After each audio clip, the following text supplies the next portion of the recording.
All right, we're gonna do the Matt Gaetz shit. Never Kevers rise up. Okay. I hope that people don't consider this kind of clarification to be annoying. I think it's important, especially because this is a big deviation from the norm, and it's often unaddressed. And I don't want to cede ground to others who are using this as an effort to, like, I don't know, promote their own platforms, to be like, position themselves against someone like myself. Bro, you legit look so tired. Why am I not allowed to fucking spam? I can't post my own. I hate people who tell others they look tired. I mean, I am a little tired. I worked out a lot. I'm not even allowed to. I can't even write. I can't write anything in the chat. What the fuck? Hold on, let me see. Let me turn this off. Let's restart it. Right. Oh, there it is. It's working now. We're blasting off. Finally, we're getting in. We're doing the damn thing. Let's get started. Don't get it twisted. Before I joined this community, I was really lost in life because the pandemic seriously disrupted my life plans, and even the time I watched it, I had a really hard time finding something to believe in, dreams, chase. But thanks to your coverage, I realized my one true conviction is that I'm a never kever for life. Hell yeah, brother. Final 3 minutes of Matt Gaetz is live right now. Let's take a look. Of the House of Representatives, and he has failed to take a stand where it matters. So if he won't... Yeah. He's failed to take a stand where it matters, killing poor American children. Every hardworking American to afford a decent life for themselves and their families. And we have a greater opportunity to do that and to build coalitions under new leadership. We have to rip off the Band-Aid. We have to get back on a better... Wait, he says we want to build coalitions under new leadership, but he's like ousting him because he collaborated with the Democrats. Pretty predetermined. And this one, I'm not so Something sure. He forced his hand into doing. I am sure that we've made the right argument. That this place deserves single-subject spending bills, that we should have 72 hours to read a bill, that something that spends more than $100 million shouldn't be put on the suspension agenda such that we can't amend it, and there shouldn't be secret side deals made on a continuing resolution to lump Ukraine in with border security. That is not right for Ukraine or border security because it fails to give either of those issues the dignity that they would require. But we can return that dignity to this House. We can get back on a better path. We can have single subject appropriations bills. We can set a budget top line. We haven't had a budget in this place since I was in high school. So let's get a budget. Let's get our act together. Let's get on with it. Let's vacate the chair. And let's get a better speaker. I yield back. Gentleman yields back his time. All time for debate has expired. Without objection, the previous question is ordered on the resolution. The question is on adoption of the resolution. Those in favor say aye. Aye. Those opposed, no. No. The noes have it. The resolution is, gentleman from Florida. I'd request the yeas and nays. The yeas and nays are requested. Those favoring a vote by the yeas and nays will rise. A sufficient number having risen, the yeas and nays are ordered. Pursuant to Clause 3 of Rule 20, the chair directs the clerk to conduct the vote by a call of the roll. The clerk will call the roll alphabetically by surname.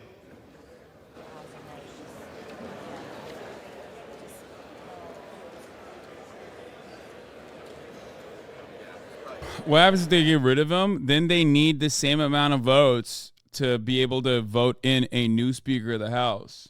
Matt Gaetz just heard that the coal industry likes McCarthy. He heard miners, not miners, and got to work. Oh yeah, he was eliminating the threat, the competition. He can be the only one. It's like that one meme, the worst person you know made a great point in respect to the funding of the military-industrial complex in Ukraine. Yeah, except it's not real, right? Is not like Matt Gaetz doesn't give a fuck about that, dude. What are you, crazy? He is a careerist. He only cares about getting more runtime, getting more fucking camera time, and being disruptive because he recognizes that his base of support will not only not punish him for being disruptive, even to the Republicans, but they will actually celebrate him. So why wouldn't you do that? You know what I mean? Why wouldn't you do that if that's the case? And and given that there are plenty of constraints and plenty of issues with the way that Congress works, ultimately you can make reasonable points even if you have no genuine interest in making those changes, right? Shouldn't Dems be pro unseating McCarthy to make the Republicans look more disorganized? Yes, they are. Hakeem Jeffries actually came out like a couple hours ago and said Democrats will not only, they won't stay out of it, they will actually vote against Kevin McCarthy. So he will be voted out in this process.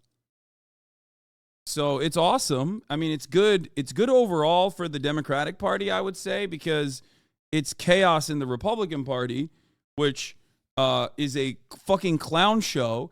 It's chaos caused by how many concessions they've made and how they have basically whipped their fan base into thinking that like all manner of obstructionism is actually good because the ultimate goal is to destroy the federal government.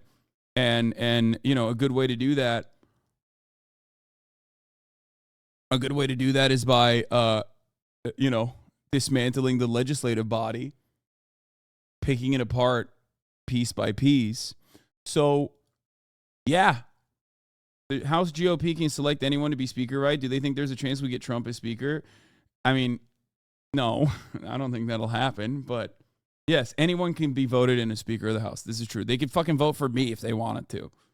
Didn't this happen with Eric Cantor in like 2014, 2012 or whatever, whenever the Tea Party said he wasn't sufficiently fash enough? I mean, it has, I don't remember that. It could be. I'm out of my element here. Jesus Christ. I know the vote is occurring, but like what? You want to fucking look at this? Like here. The day began, that was still an open question, right? We didn't know that until about midday today.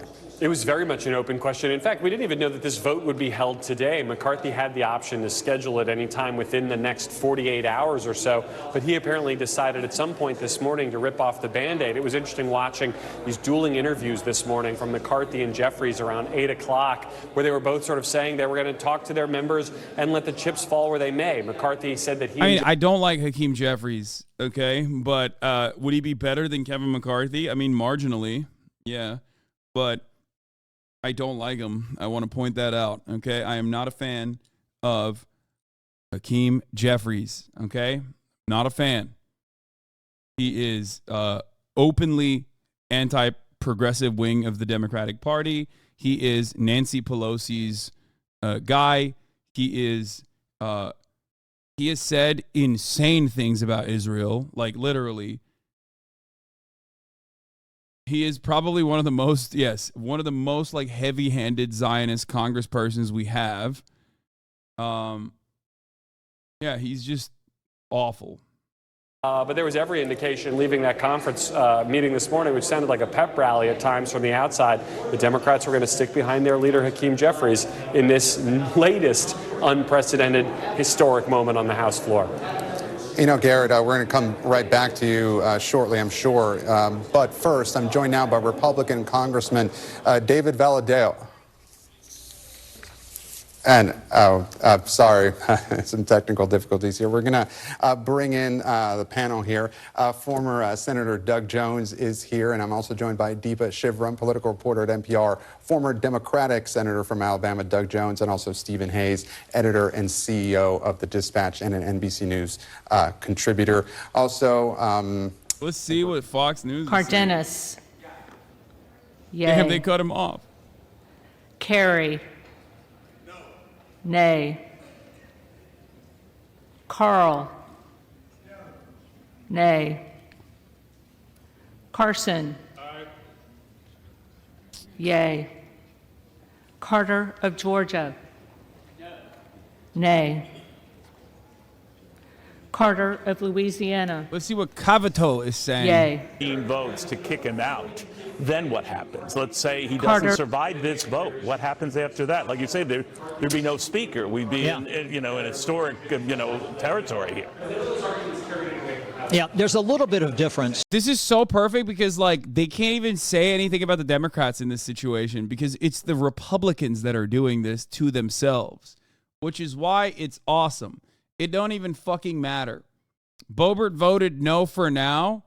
Oh, wow. Whoa, whoa, whoa, whoa, wowie, whoa, wow. The clerk of the House, at that point Cheryl Johnson, presiding over that vote because the House was not constituted. Here you have a constituted House. You have members sworn in.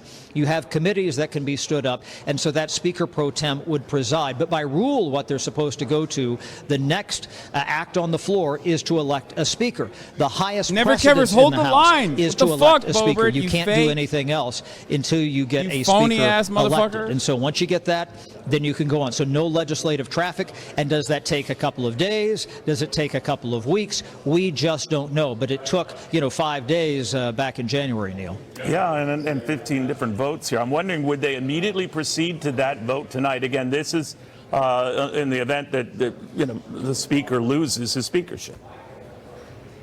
This is the fly in the ointment because you have that Speaker pro tem, whoever that might be. They probably have a little more agility to declare a recess in the House, maybe adjourn the House for the day, but they can't do anything else on the floor until they elect the Speaker. So you're kind of in this cryogenic freeze at that point until you get a Speaker. That has to come first. Of these 11 or so Republicans who voted, bring us to this point. Is it possible some of them peel off and, having made the statement, go back and stick with the Speaker? Absolutely. I mean, Victoria Spartz, Republican of Indiana, we talked to her just a few minutes ago here, and she said she was still willing to give Kevin McCarthy, the Speaker, a chance. There might be a handful of people there, but again, there were 11 no's. So Kevin McCarthy said this morning, and maybe he was really telling us what he knew. He said, if there are more than 5 Republicans who vote against me, I won't be Speaker. So there were 11 on the procedural vote, kind of the test vote, a few minutes ago. If that number drops down to 5 or lower than that, then he probably survives. Sometimes members, on a variety of issues, Neil, they do something to protest, a vote or something. They vote one way just to kind of, make their point known, and then they vote another way later on the actual issue, maybe on the procedural vote. This is the equivalent of that. We could be seeing that right now. But because we're in such uncharted territory, we don't know. I mean, I will say that there is a lot of antipathy among some of those members for Kevin McCarthy, who don't think he's done a good job. There's a reason why he took so long to be elected Speaker back in January, and there's a reason why he didn't get elected Speaker back in 2015, Neil, after John Boehner departed. All right, Chad Pergram, thank you. You'll be monitoring that. Again, this is a roll call vote in the middle of that right now. 36 yeas to keep Kevin McCarthy in his job, 30 nays. I want to go right now to Governor Ron DeSantis of Florida, the presidential candidate.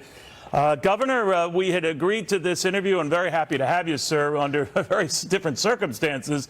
What do you make of this? Well, Neil, down here in Florida, I think there's a couple things. One, when we take on issues, we don't do any political. Bitch, that's your guy. That's your fucking that's your congressperson. And it's really all about that. And then the other thing is at the end of the day, it's all about the results that you are able to produce. And so we've been able to produce results by cutting taxes, by running surpluses, by paying down 25% of our debt. We're one of the few states where incomes are increasing. California, New York, they're decreasing.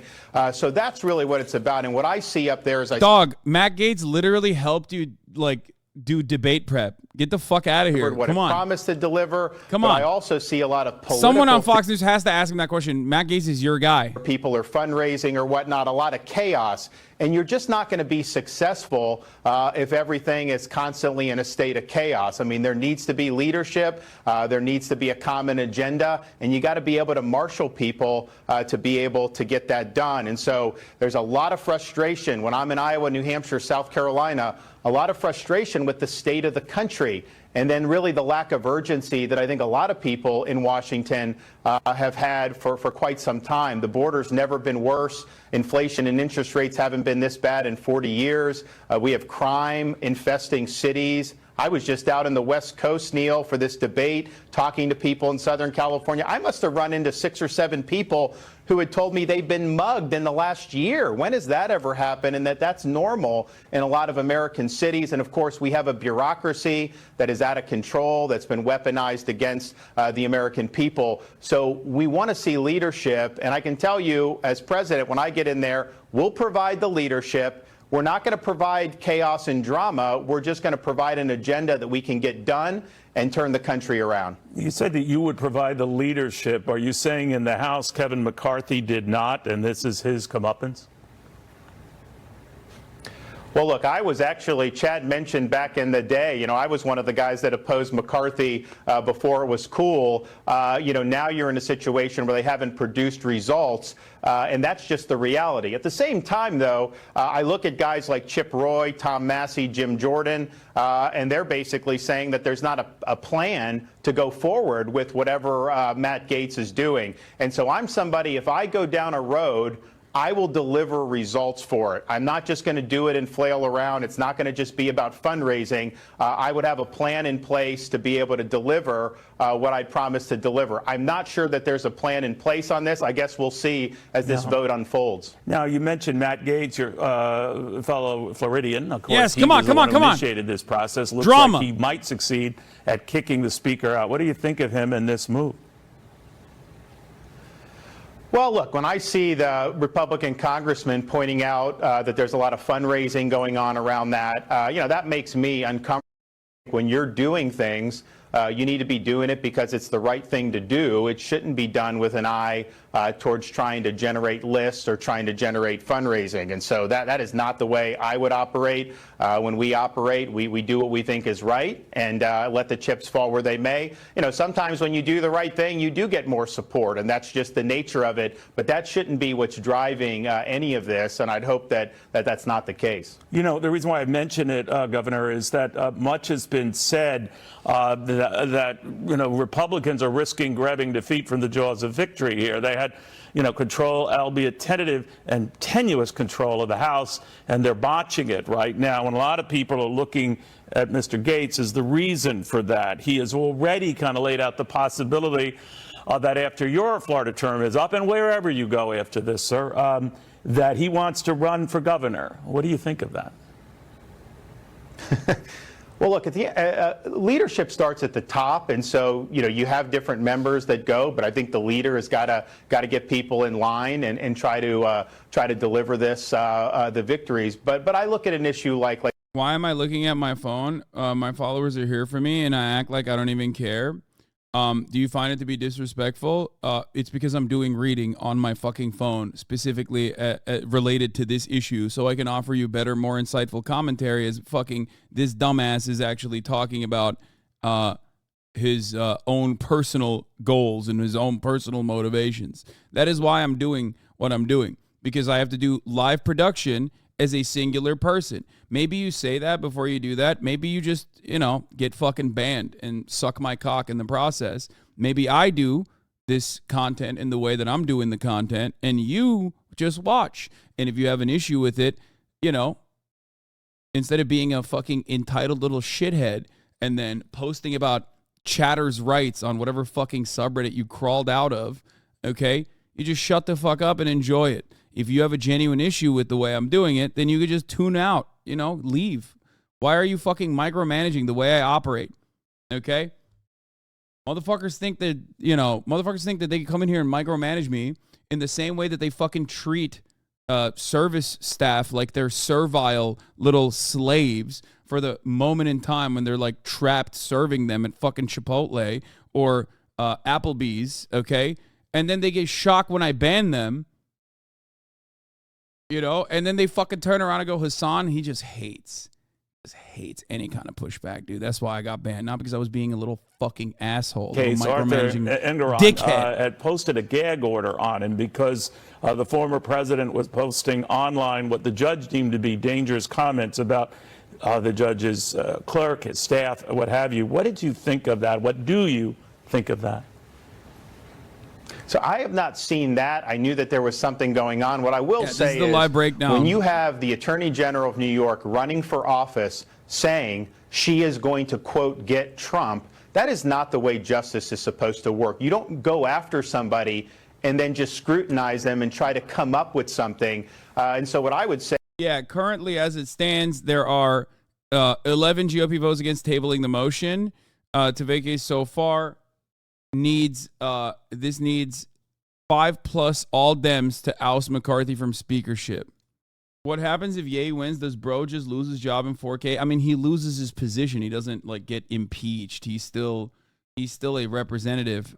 He is still the representative of Bakersfield, but he's just not the speaker. And the funniest part about this, of course, is that they just don't have, they don't have an alternative as far as I understand. Gentleman from Florida is recognized. Yeah, the problem with my friend from Ohio's argument is that many of the bills he referenced as having passed are not law. We are on a fast track to an omnibus bill, and it is difficult to champion oversight when House Republicans haven't even sent a subpoena to Hunter Biden. So it's hard to make the argument that oversight is the reason to continue when it sort of looks like failure theater. I yield such. Gentleman from Florida is recognized. Yeah, the problem with my friend from Ohio's argument is that many of the bills he referenced as having passed are not law. What's the speaker position? It's the most important position in the House of Representatives. It's like the majority leader. It's the same principle behind being the majority speaker in the Senate, where you are the majority leader in the Senate. You're basically in control over the House of Representatives. You are third in line, I think, to the presidency. So, if the president and the VP die somehow, then you're literally third in line. So technically second in line, because it's the VP is this. The VP is first in line, and the speaker is second in line. I just said the first in line is the president. Stupid distinction. It doesn't matter. I don't exactly know how, I don't know who they would prop up as potential speakers, because we go back to step one. 15 votes have been issued to finally get Kevin McCarthy to be the Speaker of the House, right? So what is this? Expectation from House Republicans is that after McCarthy is formally ousted, they'll move to appoint a Speaker pro temp from McCarthy's list and then recess to go to conference. No formal notification yet. So why can't they keep calling for a vote if McCarthy wins? Can the House have no Speaker? Is that possible? I mean, I don't know. I don't know how that would work. Because someone has to. I don't think you can, that's never happened. I don't think you can do that. Or maybe it has happened at some point in time, but I'm pretty sure you need someone to be the leader of the House of Representatives. You would not function without one. I think if there isn't a speaker, the House has to vote on every part of the procedure. Wait, really? Yeah, they need the speaker to introduce legislation. I mean, the speaker is a very important position. That's a lot of it is formality, but it's formality that they follow. So he's most likely going to be removed as the Speaker of the House. That's definitely going to happen. So we'll see what happens after that actually ends up happening. And then we also have the October 4th dumbassery as well. But let's hear from Ron DeSantis. By the way, that shows you that they do view me as the threat. So you got to earn this. I'm going to earn it. I've done 58 of the 99 counties in Iowa. We're going to do all 99. I challenge Donald Trump to match me, show up in all these communities and earn their vote. And that's what we're going to do. And it's a state-by-state process. Anyone can take a national poll, but ultimately you got to go earn the votes there locally, and they're showing you that they think it's a race because they wouldn't be behaving in the way. Is this all over? Is this over the fucking spending bill? Not really. Because, I mean, that's what they're saying it's over, but also not really. Like, the real reason is, in my opinion, because Matt Gaetz and a bunch of people are just like, one, don't like Kevin McCarthy. Two, want to posture nationally and don't mind blowing up the Republican Party to do so. They were looking for any reason to shit on Kevin McCarthy and unseat him from this position, which ironically Kevin McCarthy had to give them concessions on to become speaker to begin with, because they have a very narrow majority in the House of Representatives. So that's it. It's like Never Kevers, Matt Gaetz, led by Matt Gaetz, are using this as an opportunity to just boost their national profile as like real Republicans. You know what I mean? So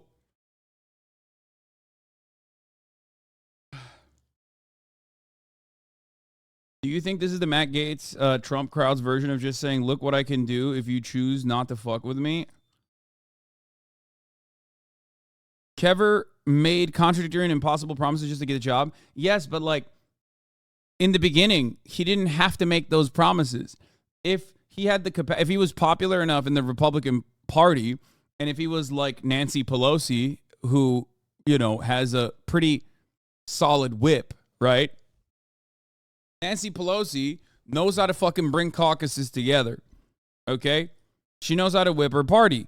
As much as I don't like her for ideological reasons, like I will never sit here and act like Nancy Pelosi doesn't know what the fuck she's doing and doesn't know how to, one, fundraise, and two, whip the party in whichever direction it needs to go towards, right? She is infinitely better than, yes, Chuck Schumer and Dick Durbin, who absolutely suck ass. But they have to suck ass. It is by design for them to. The Senate is designed in a way for them to suck ass because there's always a rotating villain in the Senate that will inevitably throw bills, spike bills, and just like kick it off, and the Democrats will just go, oh, we have no way of doing progressive legislation. Nancy Pelosi, on the other hand, is very good. And just like Paul is very good at stock trading for unrelated reasons, of course. Paul Pelosi is just a very good stock trader. Anyone who says anything else is lying. Okay. Kevin McCarthy is not popular. He's just not well liked. He always wanted to be speaker. And he's not good at shutting these dudes the fuck up. And the Democratic Party and the accompanying media infrastructure, like the MSNBCs and the CNNs and the New York Times of the world, absolutely will bully and eviscerate those who stray away from the whatever, like the liberals who control government at any point in time want, whereas the Republican media infrastructure actually is so good at obstructionist policies and just like crippling the legislative body and promoting people that do that, that, you know, people like Matt Gaetz will not be bullied out of their position usually. So it's the same spiritual problem that I have mentioned time and time again that the Republican Party is facing, which Ron DeSantis will not be able to solve, by the way. Yeah, the live count as it stands is 136 no's on ousting McCarthy as speaker. 126 Dems have voted yes, and 0 Dems have voted no. 7 Republicans have voted yes as well. It's over. It's definitely Jover at this point.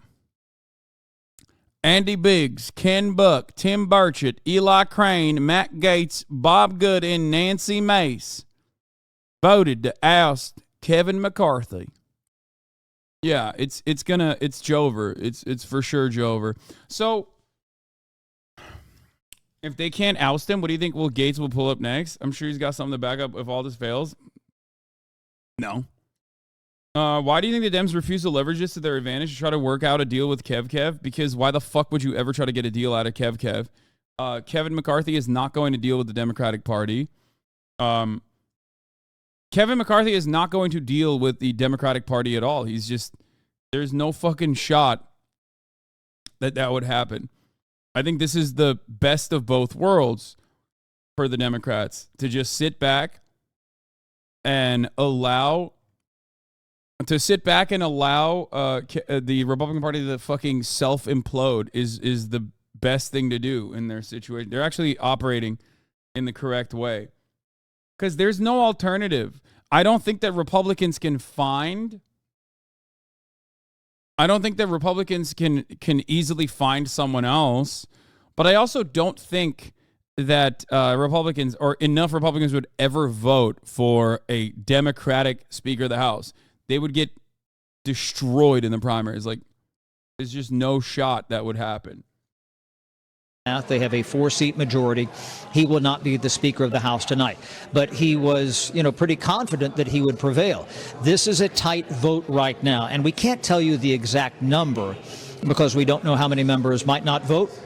Might vote present, might not show up. As I said, there's just a couple of votes between the yeas and the nays differentiating this right now. So this is going to go on probably for the next hour and a half. They're calling the entire roll by name. We're wondering if the Speaker of the House might come by here. But to do a reset about what happens at the end of this vote, let's say that Kevin McCarthy wins. The nays on the motion to vacate the Speaker, in other words, to oust Kevin McCarthy, let's say the nays prevail. Then Kevin McCarthy continues as the Speaker of the House. If the yeas prevail, then Kevin McCarthy is not the Speaker.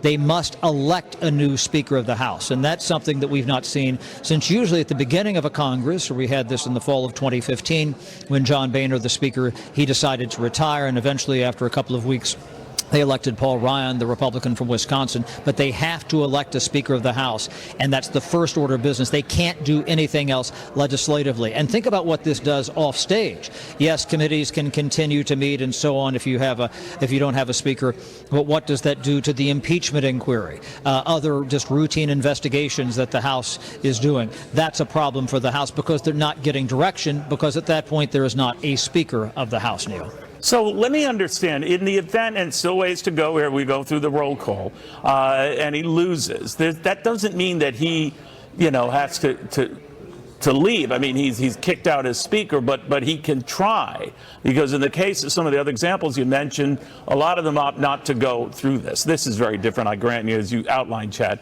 But he can try as he did back in January, and it went on and on and on, and 15 votes, et cetera. So that could happen as well, right? There isn't sort of like a fallback alternative yet, right? Right. But that vote is just as hard, if not harder, to win now than it was in January, because what it takes to elect a Speaker of the House, regardless if it's Kevin McCarthy or Nancy Pelosi or somebody else, it is an outright majority of all members of the House voting for a candidate by name. So right now, the membership of the House is 433 members. There are 2 vacancies. So that means there must be 217 members who support Kevin McCarthy if all members vote. It's not the most votes win. And if Kevin McCarthy has 10, 11, maybe 5 people against him, that is very challenging. I would note that in vote after vote in January for Speaker, with the exception of one roll call vote, Hakeem Jeffries, the Democratic leader from New York, he got all of his members to vote every single time. There was one time when David Trone, the Maryland Democrat, was absent because he had surgery that morning. But Hakeem Jeffries, he put up this kind of united front. And if you don't have certain people there, now it would be very challenging for Hakeem Jeffries to become the Speaker unless you lowered that threshold and had fewer than 433 members casting ballots. In other words, you get down to maybe the magic numbers 214, 213, 212. That's why it's hard to see. I would say it's like parliamentary algebra. It really is. You don't know what that magic number is going to be because you don't know how many people are casting ballots until you get to that roll call vote. It's very complicated, and that's why we don't really know know how this is going to go right now. And right now, we've had a surge. I told you, even Stephen, just a few minutes ago, now there's been a surge right now where Kevin McCarthy was kind of ahead, back and forth. It's going to be a very tight vote down to the wire here. We might not know until the very end, and they might have to see if there are certain members who aren't here. Do they keep the vote open? Do they try to get them to Washington? I indicated that former House Speaker Nancy Pelosi is out. She went to California for the funeral of the late Democratic Senator Dianne Feinstein in San Francisco. So again, a lot of it is who is here, who's sick today, who has a doctor's appointment. You just don't know, because a lot of people did not expect this to come down the way it was. We didn't even know definitively until this morning that Kevin McCarthy was going to allow this vote to go forth. Matt Gaetz, the Republican from Florida, he initiated this process last night, and we thought that this might happen. You have to do it within 2 days, is the bottom line. And so it might have drifted to Wednesday or maybe Thursday at the latest. We didn't know until this morning that Kevin McCarthy was going to say, yep, let's go ahead. And I asked him this morning, I said, why, you're forging ahead, just rip the Band-Aid off. And he said, yeah, because I think it's the right thing to do. But again, Kevin McCarthy might have told us something this morning in that interview. He was confident that he would be Speaker, and he said, I won't be Speaker. The moderate hogs and also lobbyists are begging the Democrats to fucking save the Republicans, which is awesome. A handful of moderate House Democrats have received calls from Republicans asking them to vote to save Kevin McCarthy's job. One source describes those calls as begging. And also lobbyists too, because they're like, please help us. Leverage to get something, to extract some concession in exchange for their vote. That is the horse trading, as nasty as it can be here on Capitol Hill now. All right, if you can just stay there. Again, it depends on the total number who are voting. We think it's down to about 4 to 32 members who are voting. A simple majority. It is interesting to kind of see a similar situation play out in the UK as well, where they had this issue trying to fucking figure out like party leadership. It's odd that like Tories keep fucking destroying themselves. It's odd to see Tories destroy themselves like this in America as well, the American Tories and the Tories in the UK, because it's like, you already run the show, dog. Like, what do you mean? You've got like fucking 2 decades of austerity. You got everything you wanted in the UK. Same with conservatives here. You've gotten tax cuts for the wealthy, deregulation out the wazoo, very marginal gains, if any at all, being made in terms of like workers' rights and whatnot. And it's just, I don't understand it. Like, you are running the fucking country, okay? You have everything. Since both the Reagan-Thatcher era, conservatives have been winning, even when liberals, supposedly liberals, are in positions of power. Bill Clinton is a great example of this, where the Bill Clinton administration did so much neoliberal austerity and so much neoliberal trade deals that absolutely drove the fucking knife into the throat of the American working class, that I don't know. I don't know what more you want. You're doing everything. Conservatives are safeguarding scientific research from the denial of biology and the steady creep of political correctness. Michelle Donelan announces plans to depoliticize science at CPC 23.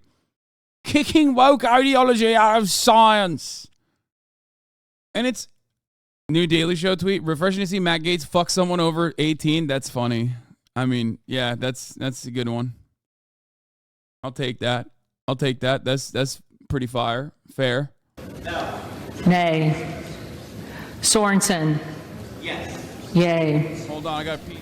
Soto. Yay. Yay. Spamberger. We are monitoring this vote Yay. right now. We have about 80 votes to go. And right now, more in the United States Congress want Speaker Kevin McCarthy to leave than want him to stay. Of course, that could change.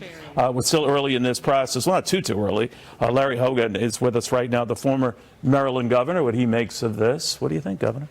Well, it's kind of a mess, right? It's a train wreck. That might be an understatement. I don't know exactly how the vote's going to come out. It's very, very close. but it's not looking great. And I think we're going to see shortly how it turns out. But I think it's a sad day. I think it's Matt Gaetz is a disgrace that has done more to damage the Republican Party with his actions today than any Democrat ever could. I think it just proves that Washington is hopelessly divided and broken. And that's why people are so frustrated with Congress and both parties, frankly. It's showing that we can't lead. And in the middle of an election year, they've already got 15% approval of Congress. This is going to hurt our chances to keep the House and to elect Republicans in November. I remember, Governor, talking to you after the midterms, and one of the things you noted was the surprisingly close nature of the midterms, where everyone was expecting a red wave. You were not, I remember. You were concerned about that.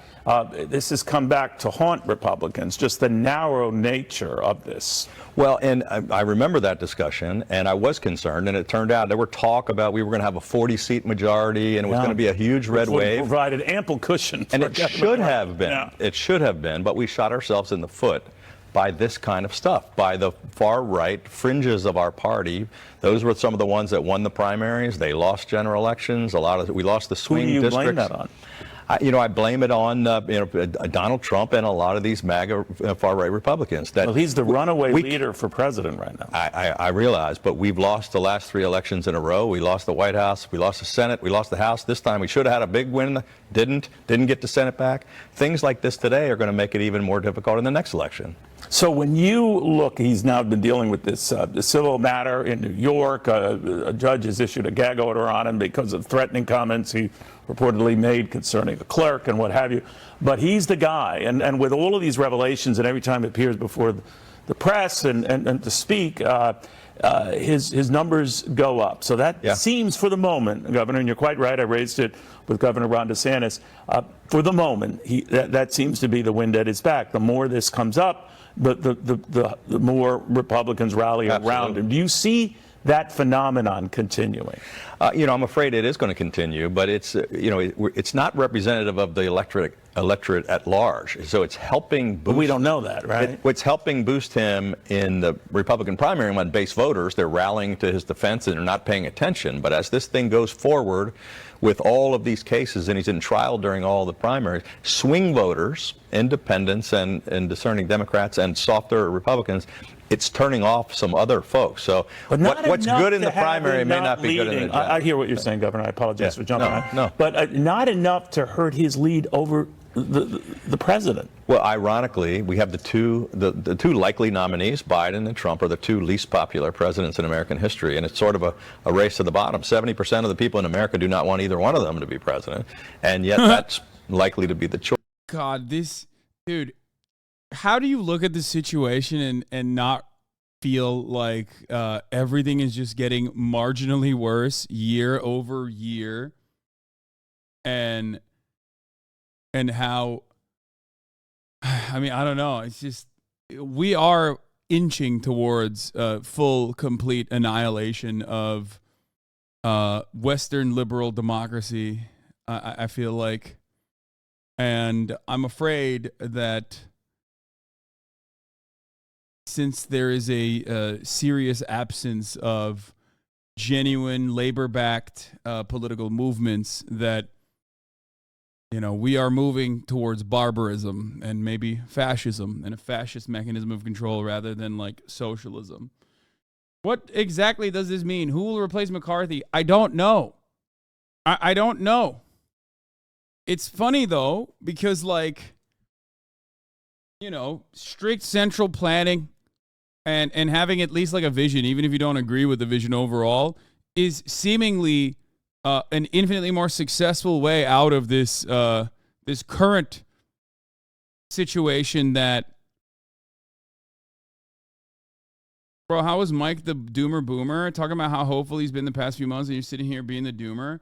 I mean, it's because I look at the gains being made. Kaiser Permanente nurses are authorizing a strike. 75,000 nurses is huge, right? I see UAW. I see striking workers all around. Oh, it's over, by the way. It's over. Sorry. 206, Let's talk about this, and then we'll talk about it. 218 presumably would do it. We don't know that for sure. It depends on the exact They did. number voting. They Chad hit the Pergram threshold. on that. Hey, Chad. Hey, well, 217 would do it for sure. They might be over the edge right now because we just don't know how many members are out. As I indicated, House Speaker Nancy Pelosi, the former House Speaker Nancy Pelosi, is not here today. She's attending the funeral in California for the former senator, the late Democratic Senator Dianne Feinstein.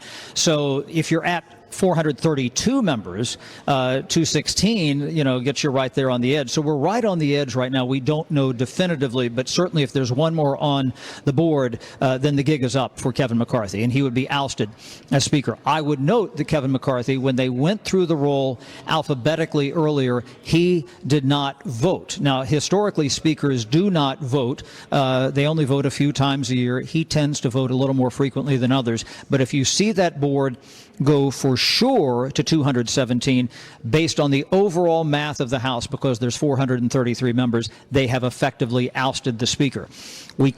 It is wild that Nancy Pelosi's not there to fucking drive the knife because she's too busy going to Dianne Feinstein's funeral. Vote or change their vote at the very end. So that's why, it could be ruining another vote even right after now. death. Yes, dude. Feinstein's legacy continues, okay? Her fucking carcass is capable of, ruining a good moment.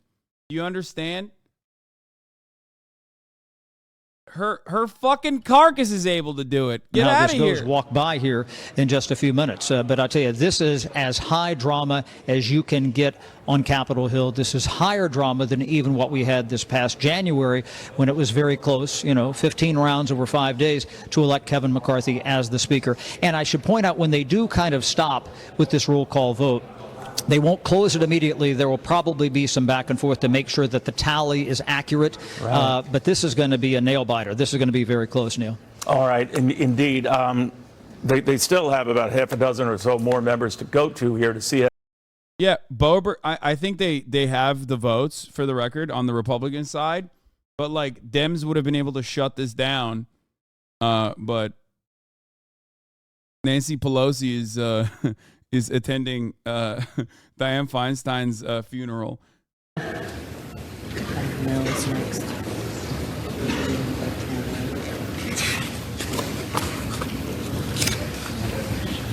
Mills.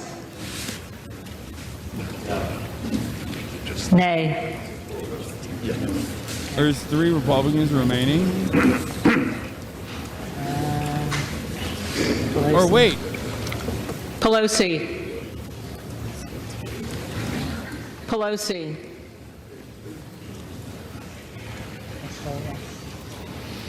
Peltola.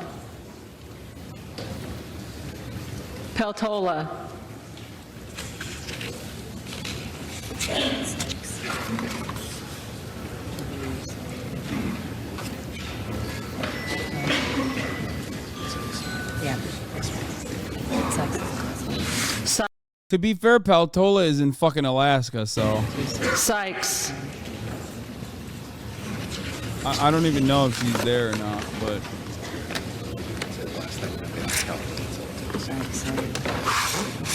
Are there other members in this body who have not been recorded or who wish to change their vote? Yeah, Peltola is not only in Alaska, but also her husband died in a fucking insane plane crash last month.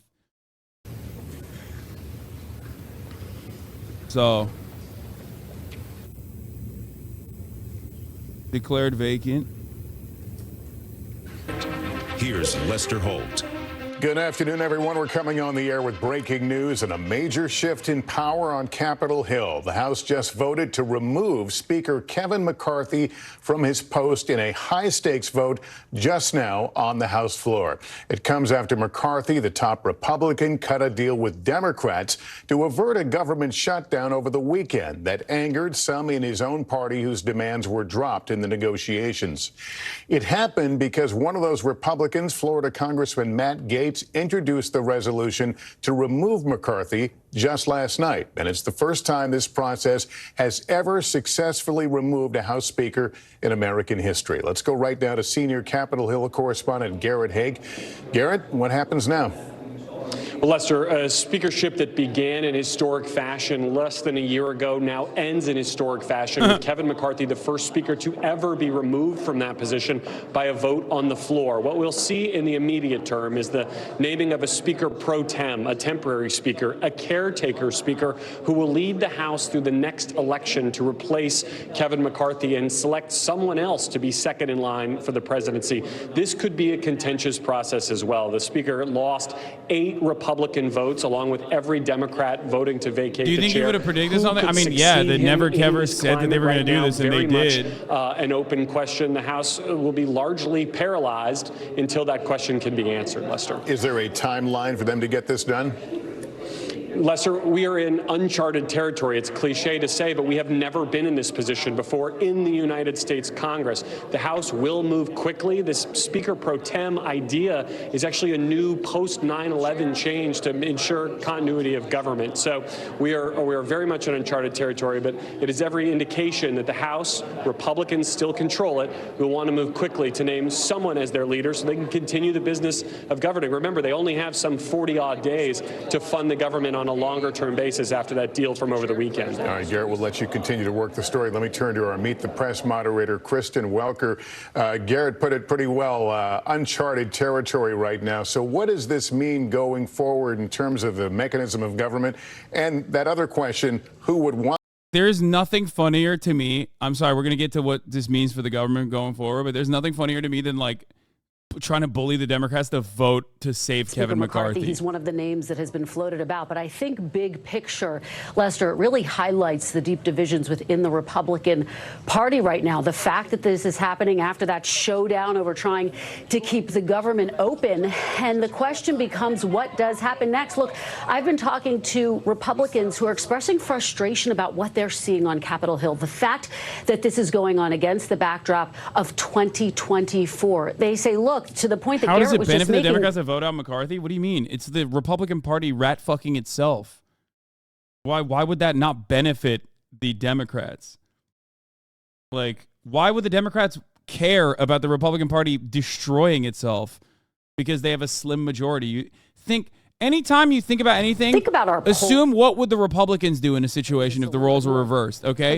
If the Democrats operate in a similar capacity, that means they're doing a good fucking job, I think okay? the question and the concern within the Republican Party is, will this type of activity on Capitol Hill, what GOP candidate Mike Pence has described as chaos, by the way, today, will that take away from those high marks that they are getting? Right and now, yeah, from the perspective smoking of on the that voters, Kevin they are pack. looking at a series of somewhat chaotic Never-Kevers events. The rising standoff up over the once debt again. Ceiling, the near government shutdown, the GOP frontrunner who's facing 4 indictments. So the big question, could this mar them heading into 2024? All right, Kristen, thank you. For more, let's bring in our senior Washington correspondent, Hallie Jackson. Hallie, mentioned in hearing your thoughts about the way forward and what this symbolizes for future speakers. Well, right now, let's do short-term, long-term, Lester, because right now the word that comes to mind is essentially paralysis, because that is what is happening in the House of Representatives until this gets sorted out. Garrett sort of made a joke, and I smiled a bit, uncharted territory. Get ready to hear those 2 words a heck of a lot over the course of the next several days, weeks, who knows how long, because that is where we are. We don't know if now former Speaker Kevin McCarthy is going to try to run for the speakership again. We know it took 15 votes. So you're saying it helps Democrats, but it fucks over the American people. House is deadlocked now for who knows how long. Countdown to shutdown in just 45 days. That is an insane fucking situation to put on the Democrats. Okay? Kevin McCarthy and the Republican Party internally caused this from the jump because of their slim majority. Okay? If they actually cared about the American population and not pushing for a shutdown, they wouldn't have literally tried to push for a shutdown and then did this to Kevin because he had no other option but to literally continue budgeting and continue funding the government for 45 extra days, dog. The fuck do you mean? It's insane. And more insane because we already had this conversation like 2 months ago where they said, okay, that's fine. You'll make some concessions to us and we'll promise we'll do one of those like pinky promises where I fucking do this behind my back to not have this happen literally right now. But you can't do anything when you have an actual terrorist in your ranks. A terrorist who will not be punished by his own voters. And keep in mind those speeches that we saw, Lester, right? It was Republican versus Republican. This was not something that involved sort of both sides in the aisle, as we often talk about and often hear about here in Washington. This is, I think, the Republican ideological fight, the battle royale that is unfolding in that party writ large in several ways here. Longer term wise, listen, I think we've got to look at the way that American people view the institution. Can you believe the drama 8 months ago getting him voted in? Yes. Wait, there's a fight! There's a fight! Let's... Yeah. I mean, this was 8 months ago when the Never Kevers were fucking rising the fuck up, doing the damn thing, okay? They were doing the damn thing back then, and they're doing the damn thing now. To raise their profiles, if you will. So all of it, let me go back to sort of where we started here. Uncharted territory, Lester, no kidding. That's where we are, and that's where we're going to be for a bit. Yeah, we're seeing the pictures of the major players. Matt Gaetz, who was the one that pulled the political trigger on this. He was talking to reporters on Capitol Hill. We'll hear more from him, I suspect. Let me bring in... Well, the stages of grief, I think, are in progress right now. Let's listen to a little of this. Colleagues, I think there was a stage of denial, and I've certainly experienced a good amount of their so anger. happy. Look at this little shithead. I think the world of Steve Scalise. I think he'd make a phenomenal speaker. Has anyone spoken to you? We've got less than 45. I'm afraid of $33 trillion in debt crushing the working people in my district. I'm afraid of the dollar losing its status as the global reserve currency. If they want to expel me, let me know when they have the vote. Yeah, that will definitely, the dollar will, you're afraid of the dollar losing its value, which is why we're shutting the government down, dude. That's awesome. Yeah, no, that'll certainly help, idiot. That led to today's ouster of the now outgoing. You know what he's actually afraid of? The FBI. Continuing its active investigation into him sex trafficking minors. That's what he's really afraid of. Let's be real. The chamber, Matt Gaetz, continue to talk. Let me bring in Chief Maybe White he's House. doing all this and boosting his public profile, so when the inevitable fucking FBI investigation comes to a conclusion or something, he can be like, they're ousting me because I was, you know, a brave truth teller about American debt or some shit. You know what I mean? Maybe. I'm just saying. I'm just spitballing at this point because, like, there's not any real reason to do this other than to say fuck it, YOLO, and for that I thank the Republicans for doing that. Okay. Oh, Never Kevers, rise up, baby! A new speaker rise from the ashes. Yeah, Santos, it's his time. It's his time. He deserves it. In exchange for favors, we are breaking the fever now, and we should elect a speaker who's better. So if not Kevin McCarthy, I mean, it's cool because like Matt Gaetz basically took on the Tea Party momentum in the exact same ways and pushed it to a degree that like the original benefactors of the Tea Party, the facilitators of the Tea Party would fucking despise this moment. Do you see what I'm saying? Like he literally is, he saw, just like Trump, the momentum that the Tea Party had, okay, which was astroturfed out the fucking wazoo by the Koch brothers, or the Koch brother now, right? And he did what they've been doing in perpetuity since its inception, and now it's actually hurting the same capital owners who just only want to weaponize this kind of thing to their benefit, to like continue crippling the federal government. Because like he's not going to actually be able to make demands that get addressed by the broader Republican majorities, like, I don't know, gutting child tax benefits or some shit. I don't think that that's going to happen. So, who knows? I say the FBI continue its investigation instead of stepping away from said investigation on Matt Gaetz's misdealings with minors. Okay? That's what I say. That this represents the ripping off of the Band-Aid, and that's what we need to do to get back on track. How do you pass anything if 200 Republicans? How do you pass anything? Say to your colleagues who argue you don't have another name right now. You don't have someone else who could get 218 votes. What do you tell those fellows? Well, I would tell them that for certain, Kevin McCarthy can't get 218 votes, so let's try the next person. How do you pass something with pro tem, obviously? There would have to be a real meeting of the minds there. Congressman Gates, how do do you pass something if there's 200 Republicans? Somebody else has another question. Are you going to ask for a guarantee from whoever is floated as a candidate for the next speaker for them to actually move the appropriations process along in a speed that satisfies you? Yes. Congressman, at this So, point, will you be putting yourself forward for the speakership? Absolutely not. I have no desire to be Speaker of the How House. do you pass, Congressman, with all due respect, how do you pass something if you don't have 200 Republicans behind you? I know we've already asked about names, but what about Emmer and others? I think the world of Tom Emmer. He'd make a great speaker. Congressman, have you spoken with any of these? Have you spoken with Scalise? Have you spoken with Emmer? I've spoken with him, but I'll probably keep our conversations between us. Congressman, take the speaker. Ben? What was going through your head when the vote gavelled down and it was official McCarthy wasn't Speaker? We got to move to the next step. You know, we are not at the end of this process, okay? At most, we're approaching halftime. We've got to be able to assemble a governing coalition. We have to build from a place of trust. The reason Kevin McCarthy went down today is because nobody trusts Kevin McCarthy. Kevin McCarthy has made multiple contradictory promises. And I'm making when they memes all in came real due, time, chat. He lost votes I'm to having people who fun with maybe it. don't even ideologically agree with me on everything. Take, for example, my colleague from South Carolina, Ms. Mace. She has different views than I do on a variety of subjects, but what we had in common, Kevin McCarthy lied to all of us. Congressman, hold on a second. You're saying that nobody trusts Kevin McCarthy, but you're talking about, including yourself, about 7 Republicans compared to about 200 and about, some odd Republicans who actually do trust him. So can you kind of explain that here? Well, as it turns out, getting 200 Republicans to To trust American you isn't enough chatters, to you stay are now Speaker. behaving like one of our European social democracies' massive L. No, the massive L is that we're behaving like a European social democracy without any of the fucking benefits of a robust welfare state or public transit. That's the big L here, okay?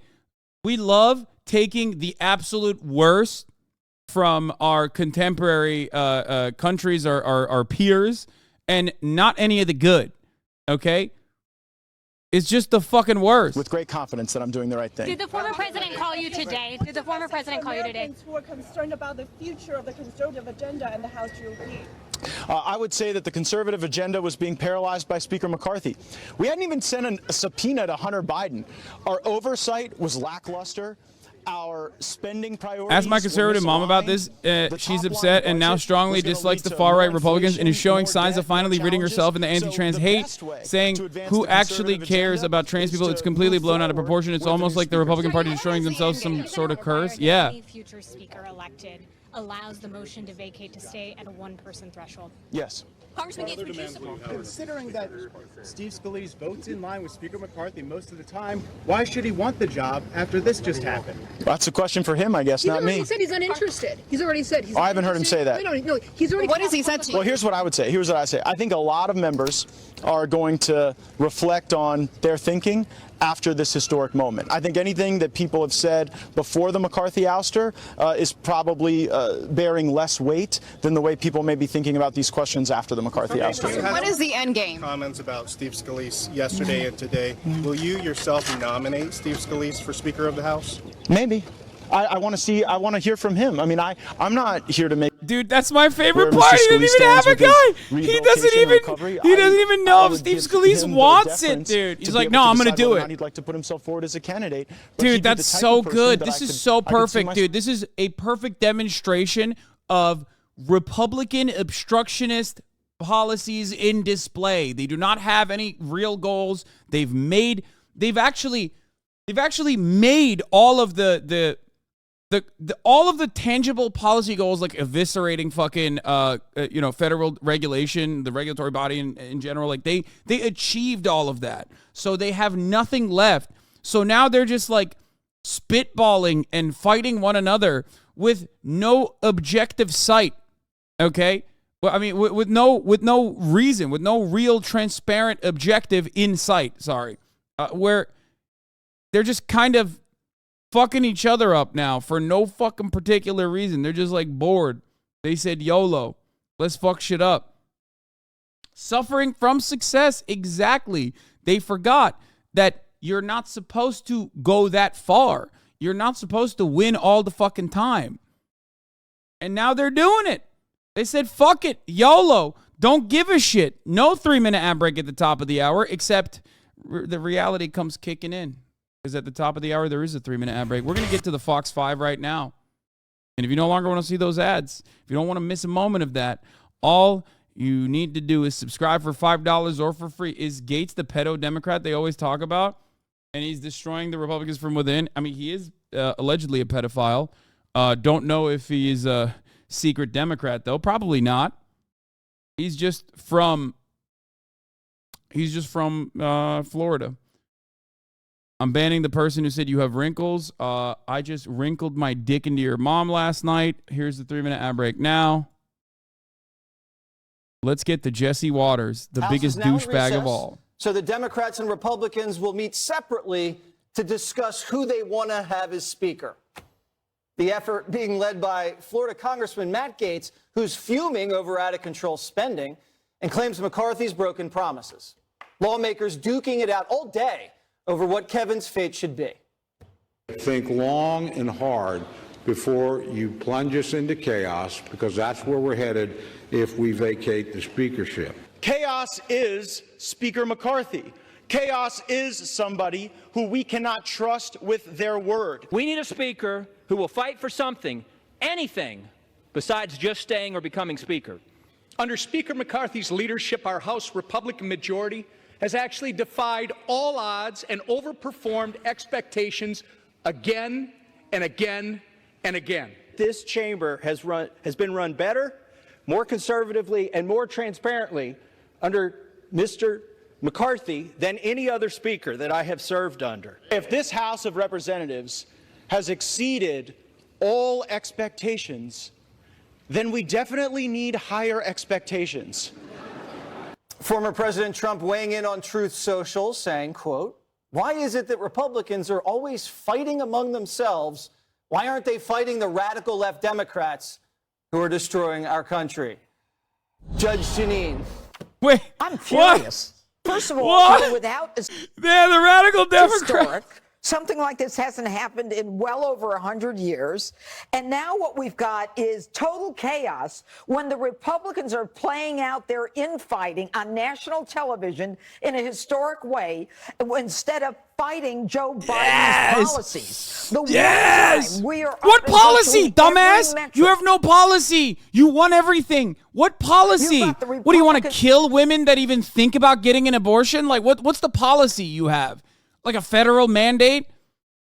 I am furious. There's no question that this is something that they What have been policy? trying to Just like do. melting homeless people, melting unemployed people. If you're on unemployment insurance for more than fucking 4 months, we just kill you. Or we come to your house and we use the National Guard to make you get back to work at gunpoint. If you're on disability, we just fucking kill you. Is that the policy? What policies remain in the Republican Party, really? Are now joining with the MAGA Republicans to oust Speaker McCarthy. This is like the devil is in the middle of all of this chaos, and Donald Trump is worried. Why are the Republicans fighting with each other like this? That's fucked so up. Chad Pergram is telling us. Oh, that's they from might January not even meet 4th. Tonight. They may meet tonight. It's all in flux. Greg, you've been following this very closely all day. Your thoughts? Yeah, well, the thing is, I got to leave because they need a speaker. You do. So I just got to. I hate the distinction between MAGA Republicans and Republicans that the Democratic Party has created. But I'll be honest with you. I also find it particularly funny that they have started using that distinction on the Fox side because everyone's a fucking liberal at the end of the day. There is no distinction between MAGA Republicans and Republicans in general. They are all extremist psychopaths. Stop trying to make a distinction between MAGA Republicans and regular Republicans. They're all fucking psychos, They dude. broke promises. I had to go find out what these promises were, right? He promised to use the 2022 baseline numbers as appropriation numbers Especially for this year. when the Republican Party goes, Democrats are either pedophiles or communist pedophiles that are vampires. All of them are vampires. And on the liberal side, they're like, oh, I don't know. Let's go back to a reasonable Republican Party. The reasonable Republican Party wants to assassinate you. Now, obviously, they don't literally want to do that in Congress, but they're they're caving and capitulated to their base that fucking demands that from them. So shut the fuck up about this distinction is what I would say to the Democrats. But right now, today, we're all a little bit more liberal, okay? This is a day where the never-kevers in the Democratic Party joined hands in harmony and ousted Kevin McCarthy as House Speaker to be the first in history, the first House Speaker in history to lose a no-confidence vote and end up losing their position as House Speaker. That's right. He's a historic loser. Don't care about. This has no effect on our viewers. Does it make our streets safer? No. Does it make our borders real again? No. Does it make our gas prices go down? No. It's just sound and fury signifying incompetence. And I get my sense is this was a personal thing. It's a personal thing that's being acted out publicly. And you know what? It's kind of pathetic. But that's my opinion, and I'll be going now. So, the Speaker Gutfeld. Yes. Where's your gavel? We got to shine something Judge, up can for I him. borrow your gavel? Right. Yes, you can. So, McCarthy says it's personal. Gates says this guy signed off on reckless spending that he promised he wouldn't do. What does KDP say? Well, Nancy Mace voted to oust Speaker McCarthy, which I think was surprising to people who were watching. Why is that surprising? And she says it was because it was about trust and keeping your word. Now, Why is that surprising? Nancy Mace is also like a trumped up he was lying, weirdo. He didn't do that, what he said he was What the gonna do, fuck? but it's a 5-seat majority, and Matt Gaetz is sitting in a very safe seat in Florida. And when you have a number of Republicans who are in Biden districts, if you want a majority to win. Maybe someone said the literal pedophile House Speaker didn't get ousted. Yeah, he is also a record holder. Dennis Hastert, the literal pedophile House Speaker, is the longest running House Speaker in the United States Congress. Now, something that's funny about that, maybe Matt Gaetz wanted Kevin McCarthy gone so he could replace him with Dennis Hastert, a like-minded ally in the war that both of them are fighting against the age of consent laws. I don't know. Because there is really nothing here. There is really nothing else going on. I don't know what the fuck they are doing. I don't know what Matt Gaetz is doing beyond just like personally trying to boost his own fucking profile and doing it in this like psychotic way. Oh, let's hear what our liberal correspondent says. Rub it in, Jessica. Rub it in. That's not Make my it quick. style. Pop off, Jessica. No, I'm going to make it really long, No, actually. You hear a lot about the impossible job of managing a It's time for caucus Jessica like this. Tarkov. You only had a 5-seat majority. That is the same number that Nancy Pelosi had, and she managed just fine. Nothing like this ever happened when Nancy Pelosi was in charge. And the judge is correct in that they are squandering an opportunity. Today, Gallup released their economic poll data. Republicans have the largest advantage on who's better to handle the economy since 1991. And this will be the cycle for I don't know how many days, especially if they don't even go back and meet with their caucuses tonight. There are 18 Republican congressmen and congresswomen in districts that Joe Biden won. And those people voted for divided government. They said, we want Joe Biden in the White House, but we want to make sure that we have Republicans in control of Congress. This obviously signals that they made a big mistake. But McCarthy actually has no one to blame but himself. Obviously, Matt Gaetz has his own agenda, et cetera. Kevin McCarthy decided that he should go on Face the Nation this weekend and lie about how that continuing resolution got cut over the weekend. He tried to blame the Democrats. Marge Brennan pushed back and she was like, no, they saved your butt, like they did back in January. And it's being widely reported that if he had not done that, there would have been Democrats that would have shifted over and supported him to keep him in control of this. It was a big, big mistake that he did that, squandering that opportunity to hold on to the speakership for, I don't know, a few more months. But yeah, Nancy Pelosi, hats off to you. Well, it's easy to hold the line when you're a Democrat because you just want to spend trillions. Republicans don't want to spend that kind of money. There's a diversity. There's a big difference. There's an ideological diversity within our party, but we're unified by the fact Yeah, you're that unified. we're not You want to out. break the bank, Jessica. Sorry, there's Don't no act unity like you on care the about Republicans. spending. Republicans spend. How dare you? How dare you? No, I mean, Jessica's right. The whole spending debate, that's left the building. Well, there's only 8 that I guess don't want to spend trillions of dollars. Nancy Mace is mad because she said that Kevin McCarthy was going to work with her on women's issues and gun control. I don't know how you got hoodwinked into thinking that a Republican majority leader was going to work with you on those kinds of issues. She just wants attention, too. Maybe the 15 rounds getting them in the first place and the previously failed speakership years ago were going to be a hint and a preview of where the way this may go, unfortunately. And here we are, going to spend days, maybe weeks, figuring out who they're going to appoint next. It's easy. It's Gutfeld. Yes. He's going to D.C. right now on the Amtrak. Don't carjack me. Don't miss tonight. Matt Gaetz will be on Laura Ingraham at 7. Wait, from New York to D.C.? Like, that's where you live, Buttfeld. After a Democratic congressman gets carjacked at gunpoint in our nation's capital. Wait, they're moving on? There's no way they're moving on from this. Oh my God, they're moving on from this. And dramatic chapters in American Bill O'Reilly, #1 best-selling author of the Killing series.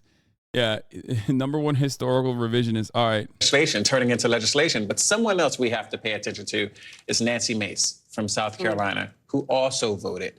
And she voted in the way she did because she said Kevin McCarthy had not kept his promises to her.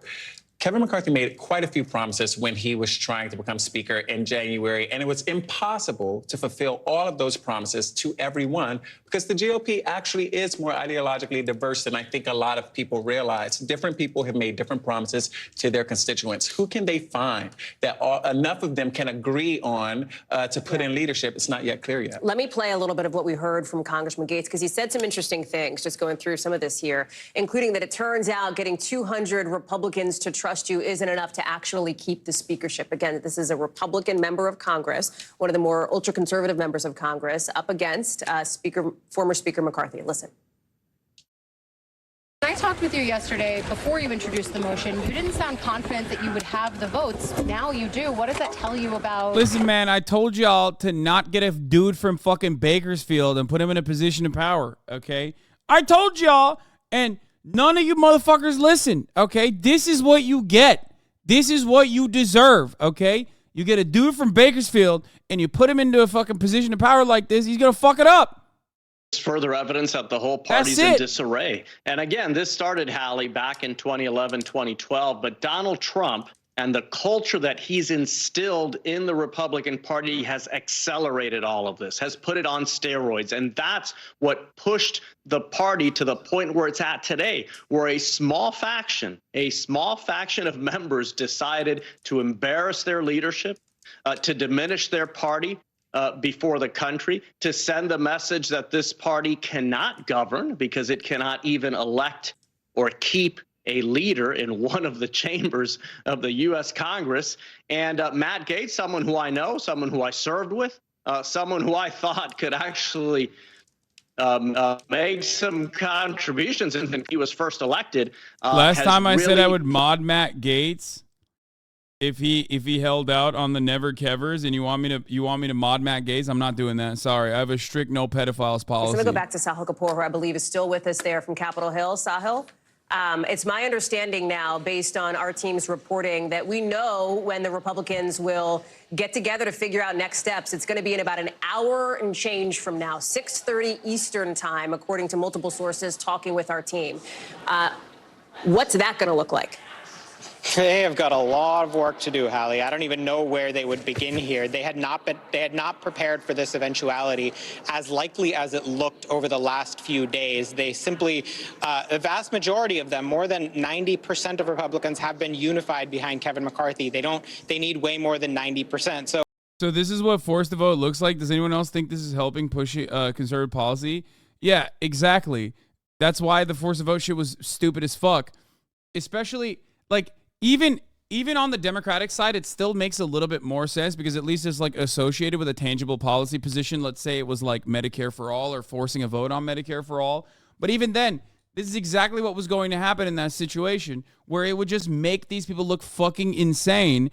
A comparison you can't make, by the way, within the Democratic Party, and I brought this up earlier, a comparison you can't make in the Democratic Party and the Republican Party is that the Democratic Party does not run on obstructionist policies, or rather the obstructionists within the Democratic Party are neoliberal corporatists who are always defended by the mainstream media, whereas obstructionists in the other direction that would try to disrupt process in the direction against, in the direction against corporate interest will be absolutely destroyed. No such similarity exists in the Republican Party, where the Republicans, their Republican base of support, do not punish the Republicans for doing this kind of thing. And even then it looks bad. Okay? Even then it still looks fucking so stupid.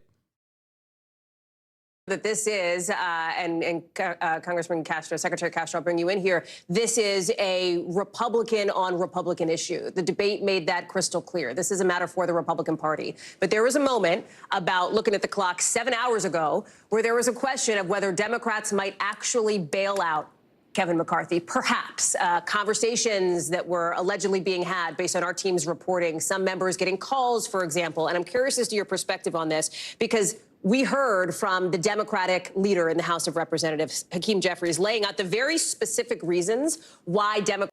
Evidently, the Democrats don't know how to manage the economy, that there's such high inflation. Just my opinion. Yeah, brother, it's the Democratic Party, because inflation happens and ends under the same fucking administration. That's how it works. Thank you. The economy moves and shifts in directions in a span of 4 years. Thank you. That was really cool. One, there's global inflation. Two, I don't know how the fuck Joe Biden actually, did global inflation. He is so powerful at doing inflation that he did it globally.